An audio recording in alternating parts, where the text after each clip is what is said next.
வீட்டுக்குள் மங்கலான ஒளி. ஒரு முதியவர் மெதுவாக ஒரு மேசையை சுத்தம் செய்கிறார்.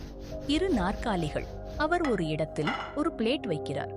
பிறகு ஒரு காலியான நாற்காலியை பார்த்து சிரிக்கிறார். அவர் பெயர் கணேசன். வயது 75. ஒவ்வொரு நாளும் காலை முதல் இரவு வரை ஒரே வேலை. காத்திருக்கிறார்.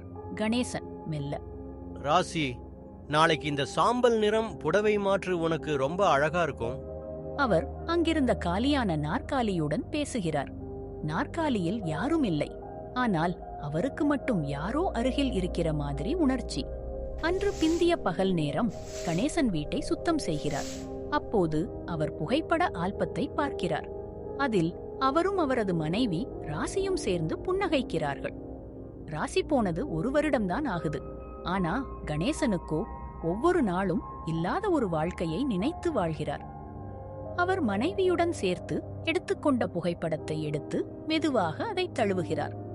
கணேசன் மென்மையாக, எனக்காக ஒரு வார்த்தை கூட சொல்லாம போயிட்ட. ஆனா உன் சிரிப்பு மட்டும் என் மனசுக்குள்ளே இன்னும் இருக்குது.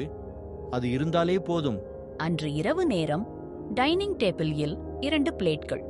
ஒருவர் மட்டும் இருக்கிறார். ஆனால் அவர் இருவருக்குமான உணவையும் பரிமாறுகிறார். கணேசன், இன்னைக்கு உனக்கு பிடிச்ச காரக்குழம்பு செய்தேன், கிழங்கு போட்டேன். நம்ம பொண்ணு சின்ன வயசுல இப்படித்தான் சாப்பிடுவாங்க.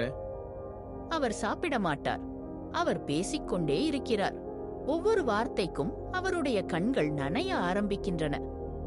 மறுநாள் மழை தூறியது. அவளோட நினைவுகள். இந்த வீடு ஒவ்வொரு சுவரிலும் ஒட்டி கிடக்குது.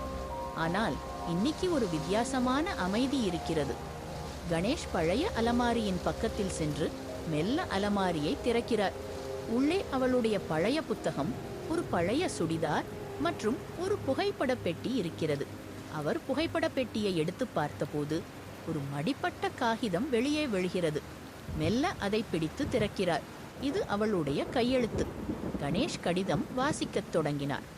என் மனமே, நான் இல்லையெனும் உண்மை நீ ஏற்காமல் நாள்தோறும் அந்த நாற்காலியை பார்த்து பேசுகிறாய். ஆனால் உண்மையை உணர்ந்தும் நீ என்னை உணர்கின்றாய். நான் இல்லாவிட்டாலும் உன் சுவையில் நான் கலந்து இருக்கிறேன். நீ சிரிக்கும்போதுதான் நான் வாழ்ந்தது போல இருக்கிறது. இந்த கடிதம் உனக்காக. நீ சிரிக்க வேண்டும், மீண்டும் ஒரு முறை. அதுவே என் கடைசி ஆசை. அவனுடைய கண்கள் கண்ணீரால் நனைந்தன. சுவரில் ஒட்டியிருந்த அவர்களின் திருமண புகைப்படத்தை பார்த்து மெதுவாக சிரிக்கிறார். கணேஷ் அழுகையின் நடுவே சிரித்துக்கொண்டே, இன்னைக்கு உனக்கு பிடிச்ச காரக்குழம்பு செய்தேன், கிழங்கு போட்டேன். நம்ம பொண்ணு சின்ன வயசுல இப்படித்தான் சாப்பிடுவாங்க. நீ இருக்க, இப்போதும் இருக்க, நானும் இருக்கிறேன். அவர் சமையலறைக்குச் சென்று 2 தட்டில் சாப்பாடு போடுகிறார். அந்த ஒரு வெறும் நாற்காலி இன்னும் அவளது நினைவுகளால் நிரம்பியது போல் தெரிகிறது.